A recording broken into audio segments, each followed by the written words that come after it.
نحمده ونصلي ونسلم على رسوله الكريم أما بعد فأعوذ بالله من الشيطان الرجيم بسم الله الرحمن الرحيم رب اشرح لي صدري ويسر لي أمري واحلل عقدة من لساني يفقه قولي رب يسر ولا تعسر وتمم بالخير وبك نستعين يا فتاح اللهم صل على محمد وعلى آل محمد وبارك وسلم الحمد للہ رب العالمین۔ آج اللہ سبحانہ تعالیٰ نے ایک بار اور موقع دیا کہ آج کے دن قرآن پاک کی آیت کریمہ کو ہم لفظی ترجمے کو سمجھ سکیں، اس پر غور و فکر کر سکیں۔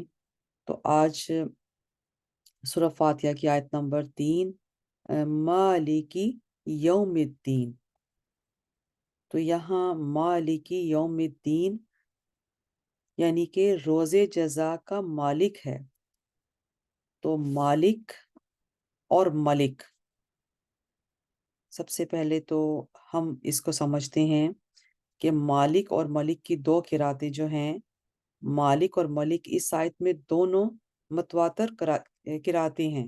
امام عاصم اور امام یعقوب کی قرات میں مالک ہے اور باقی 5 ائمہ کی قرات میں ملک ہے۔ اب مالک اس شخص کو کہتے ہیں جو اپنی مملوکہ چیزوں میں جس طرح چاہے تصرف کرنے پر قادر ہو، اور ملک اس شخص کو کہتے ہیں جو اپنی رعایا میں احکام امر اور نہی نافذ کرتا ہو۔ مالک جو ہے اس کا مادہ میم لام کاف، تو اس کا روٹ ہے میم لام کاف۔ تو الملک بادشاہ جو پبلک پر حکمرانی کرتا ہو، اور جس میں انسانوں کے ساتھ یہ صرف انسانوں کے منتظم کے ساتھ خاص ہے۔ یہی وجہ ہے کہ ملک الناس تو کہا جاتا ہے، لیکن ملک الاشیاء کہنا صحیح نہیں ہے۔ اللہ سبحانہ تعالیٰ نے فرمایا مالکی یوم الدین، انصاف کے دن کا حاکم۔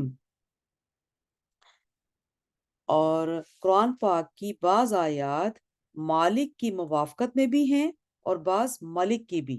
اللہ سبحانہ تعالیٰ فرماتے ہیں قُلِ اللَّهُمَّ مَالِكَ الْمُلْكِ تُؤْتِي الْمُلْكَ مَن تَشَاءُ وَتَنزِعُ الْمُلْكَ مِمَّن تَشَاءُ وَتُعِزُّ مَن تَشَاءُ وَتُذِلُّ مَن تَشَاءُ بِيَدِكَ الْخَيْرُ اور یوم لا تملک نفس لنفس شیئا والامر یومئذ للہ۔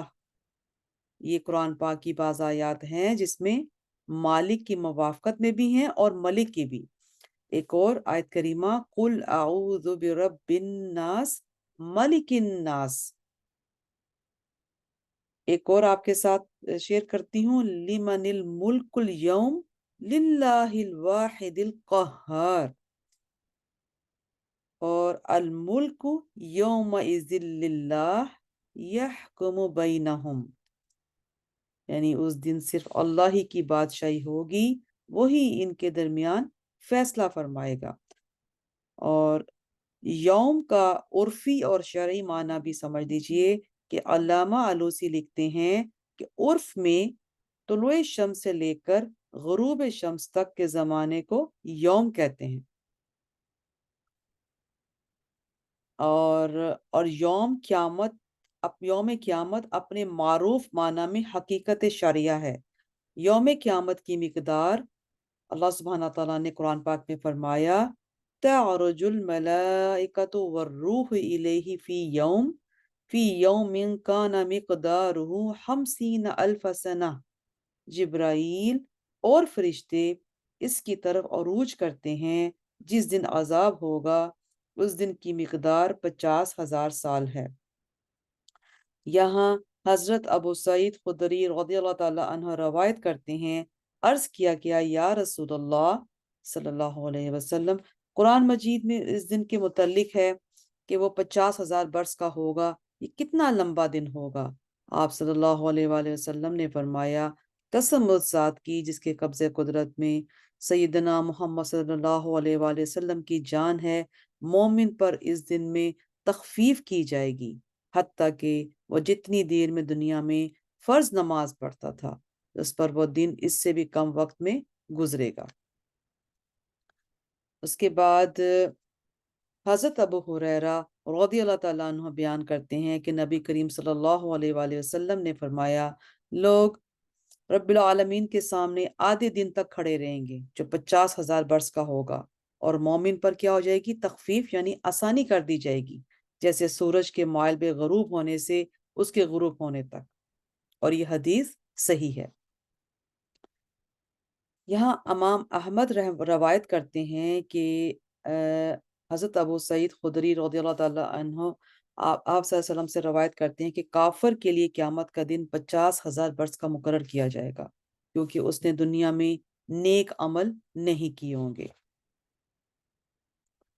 تو یہاں عدل و انصاف کا یہ تقاضا ہے کہ جو لوگ دنیا میں عیسیٰ نماز پڑھتے ہیں، گویا وہ نماز میں اللہ تعالیٰ کو دیکھ رہے ہیں، پھر وہ اس میں اس طرح محو ہو جاتے ہیں کہ انہیں گرد و پیش ارد گرد کچھ بھی کسی چیز کی ہوش نہیں رہتی۔ تو انسان کا مطلب اس میں ایک عدل و انصاف کے حوالے سے اس میں ایک چیز بیان کر دی گئی کہ نماز کے میں بھی محو ہو جانا اور بالکل خشوع خضوع کے ساتھ آگے بڑھ جانا، اور اس پہ بالکل آگے پیچھے کچھ بھی ہمیں اس پہ ظاہر نہیں ہوتا، تو اس میں یہ بھی چیز شامل کر دی اس تفسیر کے ساتھ انہوں نے۔ ایسے ہی کاملین کی یہ جزا ہوگی کہ قیامت کے دن ان کو فی الواقع دیدار الہی عطا کیا جائے، اور ان کو دیدار الہی عطا کیا جائے گا تو وہ اس کے دید میں ایسے مستغرق ہوں گے کہ قیامت کے دن ہنگامہ خیز 50,000 برس گزر جائیں گے، اور ان کو یوں معلوم ہوگا جیسے ایک فرض نماز پڑھنے کا وقت گزرا ہو۔ لیکن اللہ تعالیٰ ہم پر عدل نہیں، کرم فرماتا ہے۔ عدل کے لحاظ سے تو ہم دنیا میں بھی کسی نعمت کے مستحق ہی نہیں ہیں۔ اللہ تعالیٰ دنیا میں بھی ہم کو نیکوں کے صدقے میں نعمتیں عطا دیتا ہے، آخرت میں بھی ان نیکوں کے طفیل ہم پر قیامت کا دن بے قدر فرض نماز گزرے گا اور اپنے دیدار سے معمور فرمائے گا۔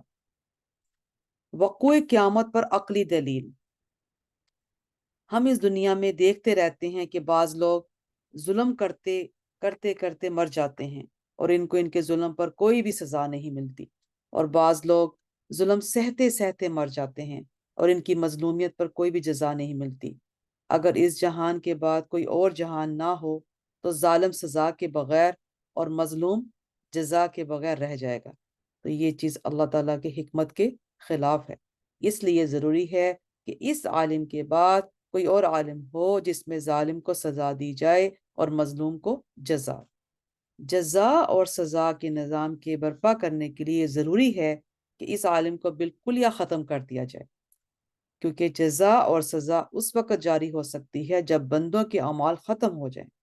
جب تک تمام انسان اور یہ کائنات ختم نہیں ہو جاتی، لوگوں کے اعمال کا سلسلہ ختم نہیں ہوگا۔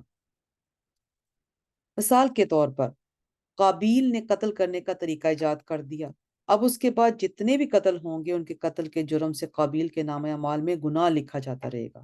اس لیے جب تک قتل کا سلسلہ ختم نہیں ہو جاتا، قابیل کا نام اعمال مکمل نہیں ہوگا۔ اسی طرح حابیل نے کیا کیا کہ ظالم سے بدلہ نہ لینے کی رسم ایجاد کر دی، اب اس کے بعد جو شخص بھی نیکی کرے گا اس کی نیکی سے حابیل کے نام اعمال میں نیکی لکھی جاتی رہے گی۔ اسی لیے جب تک اس نیکی کا سلسلہ ختم نہیں ہو جاتا، حابیل کا نامہ اعمال مکمل نہیں ہوگا۔ اور اسی طرح اگر ایک شخص مسجد یا کنواں بنا کر مر جاتا ہے تو جب تک اس مسجد میں نماز پڑھی جاتی رہے گی، جب تک اس کنویں سے پانی پیا جاتا رہے گا، اس شخص کے نام اعمال میں نیکیاں لکھی جاتی رہیں گی۔ اور کوئی شخص یا کسی بھی ایسی بت خانہ میں شراب خانہ بنا کر مر گیا تو جب تک وہاں بت پرستی یا شراب نوشی ہوتی رہے گی، اس کے نام اعمال میں برائیاں لکھی جاتی رہیں گی۔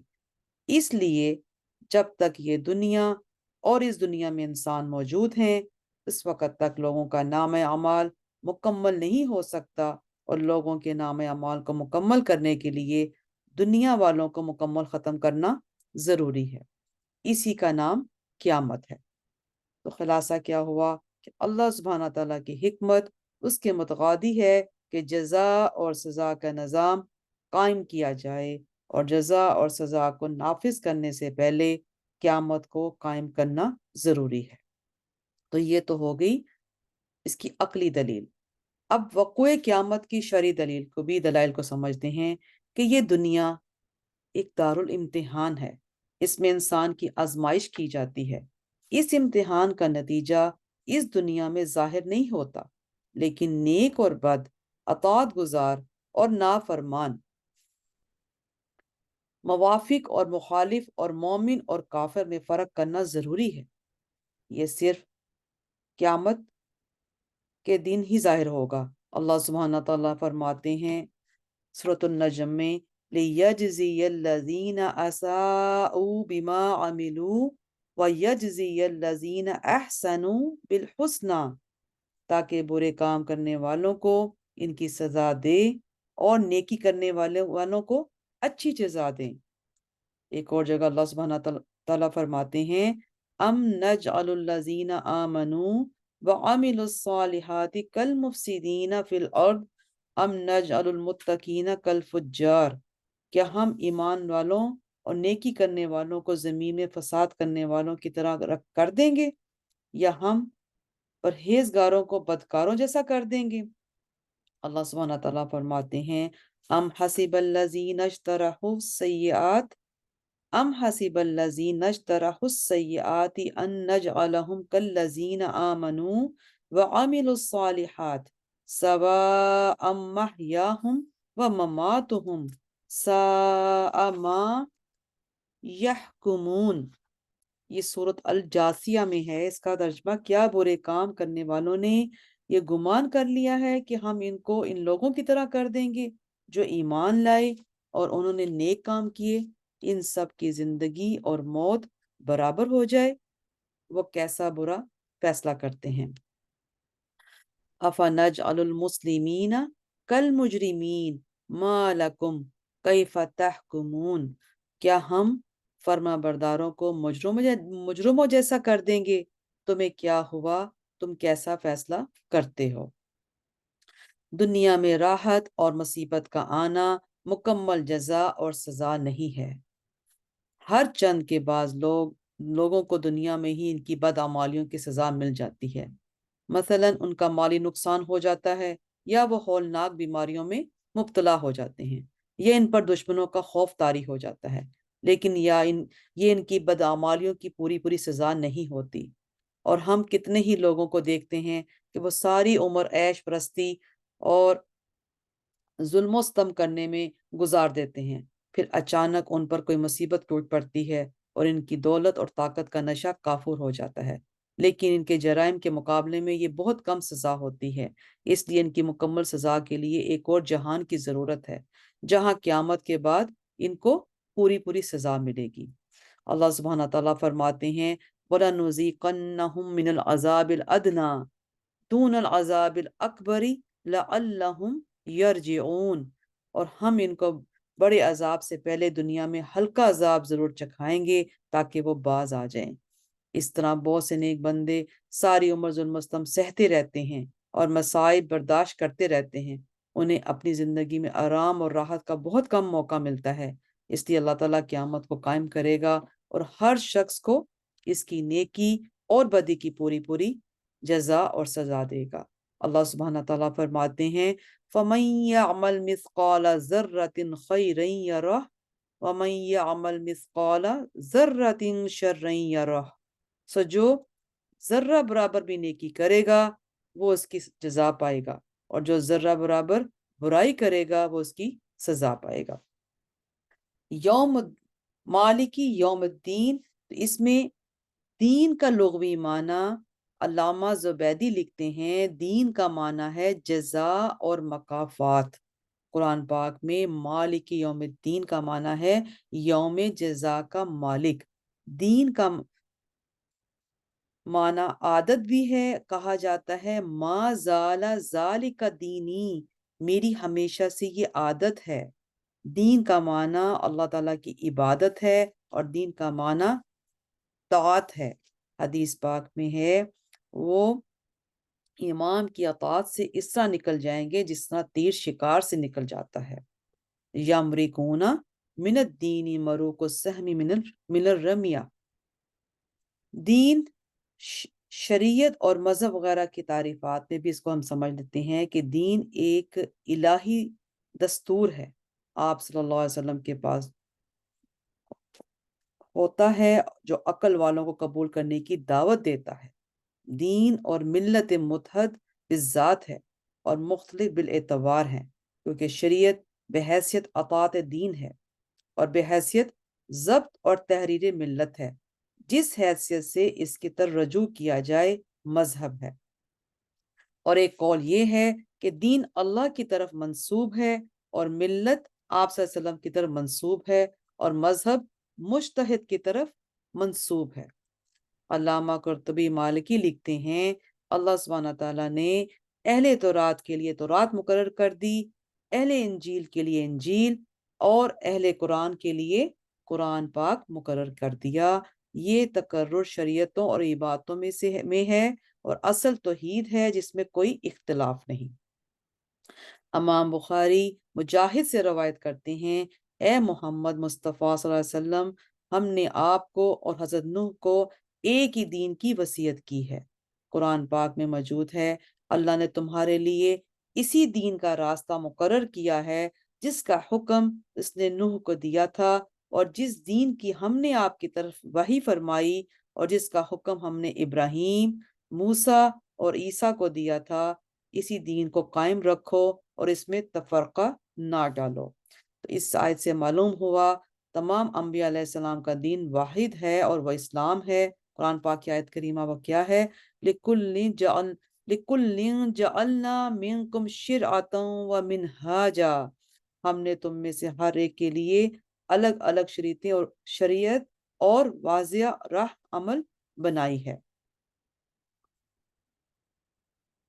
اس آیت سے معلوم ہوا ہر نبی کی شریعت الگ ہے۔ قرآن پاک کی ان آیات، احادیث اور عبارات علماء کا حاصل یہ ہے کہ جو عقائد اور اصول تمام انبیاء میں مشترک ہیں، مثلا توحید، رسالت، قیامت، جزا، سزا، اللہ کی تعظیم اور اس کے شکر کا واجب ہونا، قتل اور زنا کا حرام ہونا، ان کا نام دین ہے۔ اور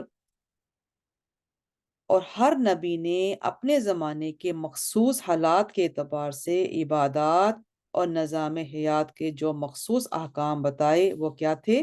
شریعت۔ اور اس کو مدون اور منضبط کرنا ملت ہے، اور امام اور مجتہد نے کتاب اور سنت سے جو احکام مستنبط کیے ان کا نام مذہب ہے۔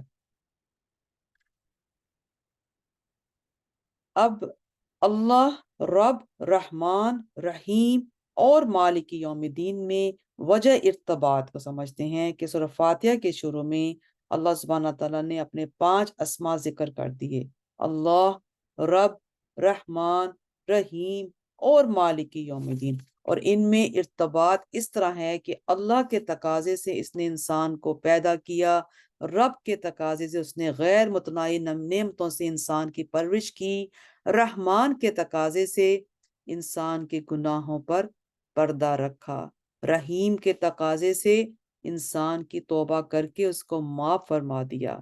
رحمان کے تقاضے سے انسان کے گناہوں پر پردہ رکھا، یعنی کہ کسی کے انسان ایک دوسرے کے گناہوں کو کھول کر ہی تسلی رکھتا ہے نا، تو اللہ سبحانہ تعالیٰ تو رحمان ہے، اللہ تعالیٰ انسانوں کے گناہوں پر پردہ رکھتے ہیں، اور رحیم کے تقاضوں سے انسان کی توبہ قبول کر کے اس کو معاف فرما دیا، اور مالک یوم الدین کے تقاضے سے انسان کے اس کے اعمال صالح کی جزا عطا فرما دی۔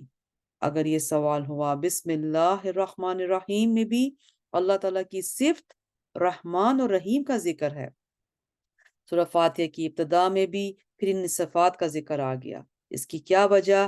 رحمان اور رحیم کے 2 مرتبہ ذکر کیا، باقی اسما کا 2 مرتبہ ذکر نہیں ہے۔ اس کا جواب یہی ہو سکتا ہے کہ اس میں اشارہ ہو کہ اللہ تعالیٰ پر رحمت کا غلبہ ہے، اس لیے بندے کو اس سے مایوس نہیں ہونا چاہیے، ہر وقت اس کی رحمت پر نظر رکھنی چاہیے، اس کے بعد مالک یوم الدین فرمایا کہ کہیں اس کی رحمت سے دھوکہ کھا کر انسان گناہوں پر دلیر نہ ہو جائے، کیونکہ وہ مالک یوم الدین بھی ہے۔ جس طرح اس آیت نے فرمایا غافر الذنب وقابل التوب شدید العقاب ذی الطول، سورۃ المؤمن میں وہ گناہ بخشنے والا اور توبہ قبول کرنے والا، بہت سخت عذاب دینے والا، قدرت والا ہے۔ تو اس اعتبار سے الحمدللہ، یہاں الحمدللہ میں بھی اس کی آگے تفسیر میں ایک انہوں نے بیان کر دیا کہ الحمدللہ میں مسند الیہ مقدم ہے اور خبر معرفہ ہے، اور عربی قواعد کے مطابق ایسی ترکیب مفید حصر ہوتی ہے، نیز اللہ تعالیٰ کی صفات رب، رحیم اور مالک یوم الدین بے منزلہ علت ہیں۔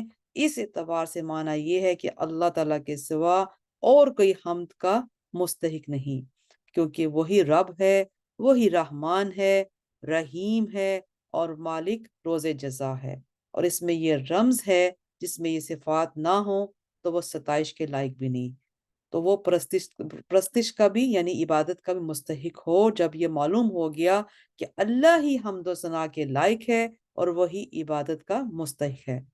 تو اس لیے اللہ سبحانہ تعالیٰ نے فرما دیا اس میں، اے میرے پروردگار ہم تیری ہی عبادت کرتے ہیں اور تجھ ہی سے مدد چاہتے ہیں۔ وما علینا الا البلاغ المبین، سبحان ربک رب العزت عما یصفون وسلام علی المرسلین والحمد للہ رب العالمین۔